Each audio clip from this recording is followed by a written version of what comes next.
if you're able politically to push our countries and our common European institutions to go forward and adopt common policies.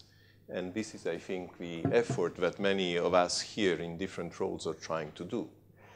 But maybe, Francesco, I can try to give a contribution as a technician, as we say in Italian, as an expert on a number of elements which may help us to build common European policies to strengthen growth, competitiveness, the aspect of green growth. And in a way, I'm trying to escape your question because I feel it too political for me. But at the same time, maybe I have some elements I would like to share with you. I prefer frankness. My basic point is to recognize the contribution of the scientific community. The scientific community is not perfect. They don't know everything, but they know that they don't know everything. They do their best.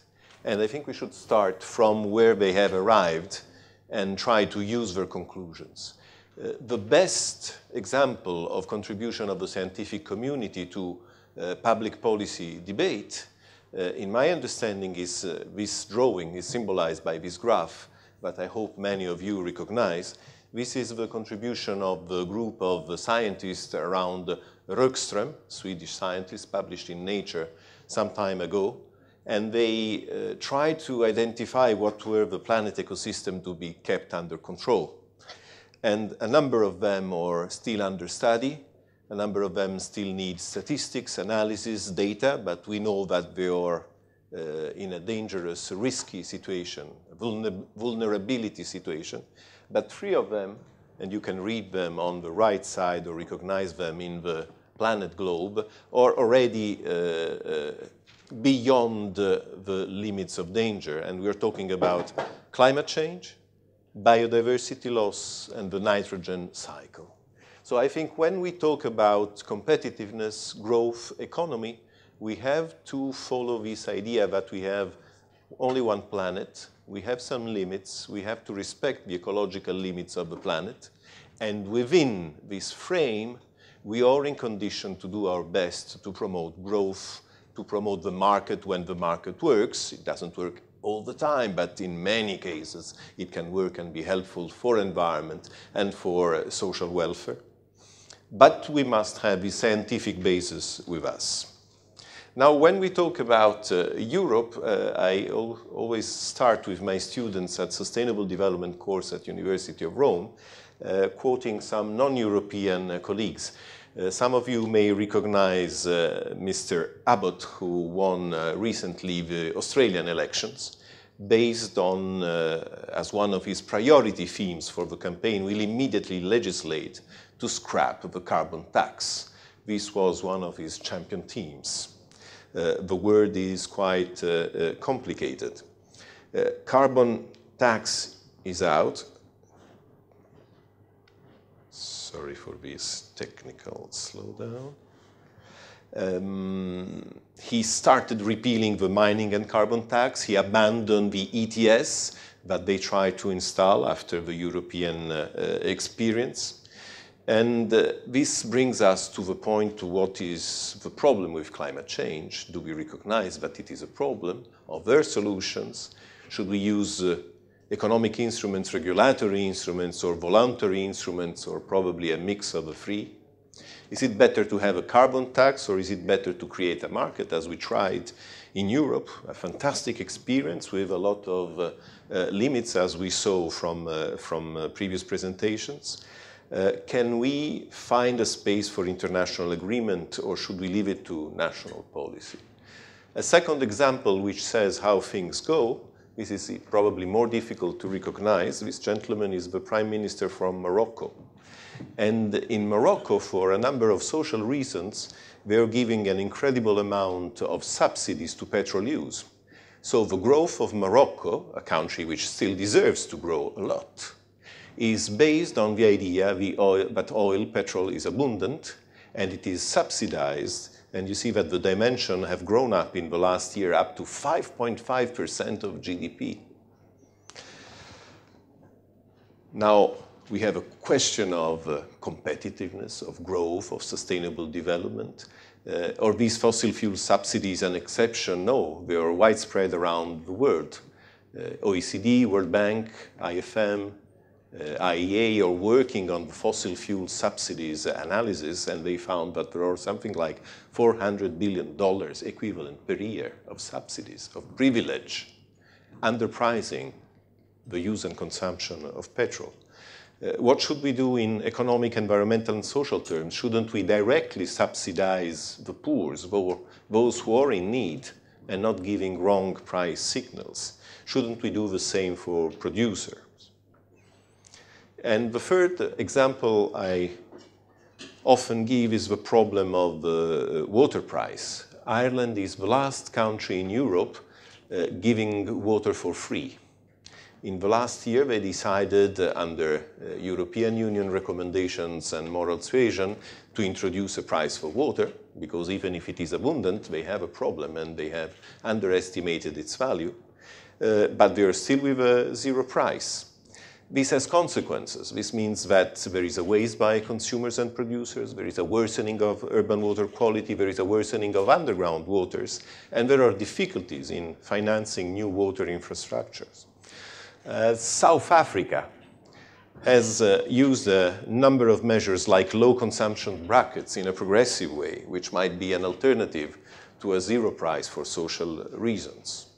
But let me go further to remind that if we want to deal with the problems of competition and growth in our societies, we should take stock of what are the basics of economics and environment, economics and ecology. May I quote three things which I find very useful in my work, and I hope you know or you will know in your studies and in your profession. The Economics of Climate Change by Lord Stern, coming from the traditional economic community, the Bank of England. The Economics of Ecosystems and Biodiversity, the TEEB report by a group of international organizations led by UNEP and coordinated by Pavan Sukhdev, an Indian economist of Deutsche Bank. And the factor 5, the idea that we can transform the global economy, that we can halve the use of materials, as our French friend has clearly spoken before, and double productivity at the same time. We have the available technologies. It's a question of political choice. Just a quotation for the Club of Rome, not for personal interest, being an ancient Roman, but because probably in the 70s, the intuition of the Club of Rome was really looking forward. Some technical calculation might be wrong, not exact, it was difficult, but still the intuition behind was extremely important. The limits to growth, and the presentation will remain with us. We have a general problem of defining growth of what? Is it a growth in terms of resources? Is it a growth in terms of GDP? Is it a growth in terms of welfare? Let's pay attention to that. We are in condition in Europe and on the planet probably to go for a growth of GDP and a growth of welfare which does not correspond to growth in terms of resources, of materials, of nature. This is a very refined, I think, distinction by Paul Eakins, University College London, which is very useful. Make a strong distinction in the growth between materials, between resources, and the growth of GDP and welfare. You can recognize a number of concepts which are used in this area of reflection. Some people talk about development. In the United Nations family, we talk about sustainable development with the three elements, social, ecological, and economic. The French has a different slight definition. They call it développement durable, which stays in the long term. It's a Quebec expert which finds this terminology, durable et non pas soutenable pour les amis francophones. At OECD, we like to call it green growth. I have an explanation, having been working with OECD for long now, is that what we prepared as sustainable development analysis was not really understood by our friends, ministers of finance. And if they understood it, they didn't like it very much. But when we started to call it green growth, they don't like it very much, the green part of it, but the growth aspect is quite positive and acceptable, so why not? At UNEP, it's called green economy. In UK, often you have a resistance against the idea of sustainable economy used by some analysts because they consider it equivalent to assisted economy. Canadians like sustainable prosperity. Tim Jackson, president of the UK Sustainable Development Commission, has introduced the idea of prosperity without growth, because it makes the distinction between the growth of resources and the growth of GDP and welfare. We mentioned the planetary boundaries, the limits to growth, even the degrowth concept by Serge Latouche and others. When it's smart, when it's happy, it's much different from a number of experts consider. I mean, it's a question of distinguishing between resources and economic GDP and welfare. Attention, a note of attention, many less developed countries, developing countries, are talking of sustained growth. And the devil is in the details. Sustained growth might be dealt with big care. We have a big problem of issue of measurement when we talk about competition, about green growth. There's a question, we said, of resources, GDP, welfare. We know that GDP is a strong economic indicator with known limits by the people, Kuznets, who introduced it in the 30s after the big 29 crisis. We know there's a lot of work going on. We must be aware of it beyond GDP or GDP and beyond, depending on sensitivities by the European Commission, the European Parliament, OECD, the World Wildlife Fund, the Club of Rome, so very different organizations. You may remember the work on the measurement of welfare and progress by OECD, by the French Stiglitz-Fitoussi Commission. There is the work of United Nations on the statistics on integrated economic and environmental accounts. And in preparation in this period for people who are following diplomatic studies and international relations, I think it's very important to follow the process of the Sustainable Development Goals in preparation at United Nations. They should be ready next year. We hope it will be a milestone in this story.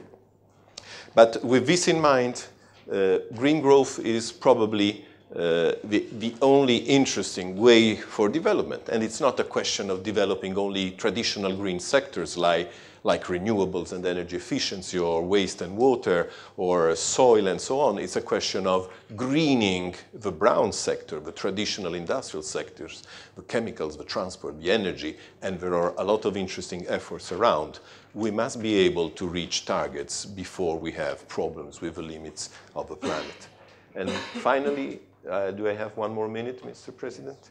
The question of taxation. There is an issue of regulating the market to make the market more efficient. One way may be through green fiscal reforms.